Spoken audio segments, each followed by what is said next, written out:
देहरादून में सोमवार को दलित समाज के अपमान के आरोपों को लेकर उत्तराखंड कांग्रेस ने जोरदार प्रदर्शन किया।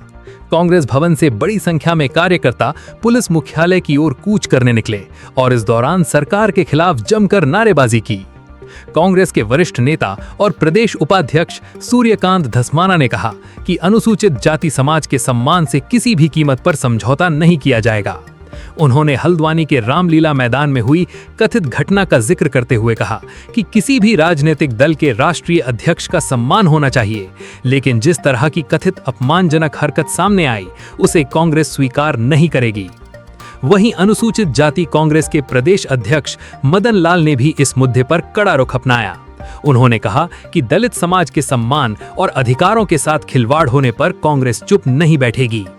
कांग्रेस नेताओं ने भारतीय जनता पार्टी से इस पूरे मामले को लेकर देशवासियों से माफी मांगने की मांग की है।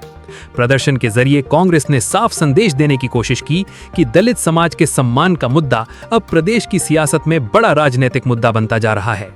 अब देखना होगा कि कांग्रेस के इन आरोपों और मांगों पर भाजपा की ओर से क्या जवाब सामने आता है। देखिए, हल्द्वानी में जिस तरीके से हमारे जो राष्ट्रीय अध्यक्ष मल्लिकार्जुन खड़गे जी का मंच पे आने के बाद और जिस तरीके से शुद्धिकरण कराने का काम भाजपा के लोगों ने करा, उससे कहीं ना कहीं उनकी दलित विरोधी जो मानसिकता है उसको दर्शाता है। हमारे जो एससी सेल के अध्यक्ष मदन जी, उन्होंने डीजीपी साहब से मुलाकात करी थी और उनको बोला था कि 2 दिन के अंदर इस पर कोई कार्रवाई होनी चाहिए, लेकिन अभी तक कोई कार्रवाई नहीं हुई। सरकार पूरी तरह से निरंकुश से पुलिस प्रशासन पूरी तरीके से सरकार के हिसाब से काम कर रहा है और हमारा विरोध ये है कि जिन लोगों ने, हम लोग संविधान पर विश्वास करते हैं, सबको संविधान में एक अधिकार दिया गया है, जिस तरीके से धर्म और जाति के नाम पे लोगों को बांटना चाहते हैं, दलित समुदाय के, क्योंकि हमारे राष्ट्रीय अध्यक्ष हैं, उनके मंच पे आने पर उस रामलीला ग्राउंड का शुद्धिकरण कहीं ना कहीं अफसोसजनक है। उसके खिलाफ भी धरना प्रदर्शन है कि देश के सारे अनुसूचित जाति समाज का, गरीबों का, दलित समाज का, पिछड़े हुए लोगों का अपमान करने का काम भाजपा लगातार कर रही है। हल्द्वानी में जिस प्रकार से रामलीला मैदान के उस मंच का शुद्धिकरण किया गया, वहां गंगा जल छिड़का गया, वहां पर यज्ञ किया गया और ये कहा गया कि इसको अपवित्र कर दिया। अब देश की सबसे पुरानी पार्टी भारतीय राष्ट्रीय कांग्रेस, उसके राष्ट्रीय अध्यक्ष अगर कहीं आ रहे हैं और उनकी जाति को लेकर के अगर इस प्रकार का अपमानजनक काम किया जाएगा तो उसका विरोध पूरे देश में होगा। केवल कांग्रेस ही नहीं बल्कि पूरे देश का अनुसूचित जाति समाज, पिछड़े वर्ग का समाज, गरीब लोग इसका विरोध कर रहे हैं। और आज उत्तराखंड में प्रदेश कांग्रेस कमेटी के हमारे जो अनुसूचित जाति विभाग, उसने आज यहाँ पर घेराव करने का काम किया, यहाँ पर प्रदर्शन किया। अब ये लोग गिरफ्तार कर रहे हैं हमें, क्योंकि सरकार के पास कोई जवाब नहीं है। इस सरकार के पास गरीबों का, दलितों का सम्मान करने के लिए कुछ नहीं है। केवल और केवल ये हमें गिरफ्तारी, और हम गिरफ्तारी से डरते नहीं है। हम गिरफ्तारी से दलित विरोधी है सरकार,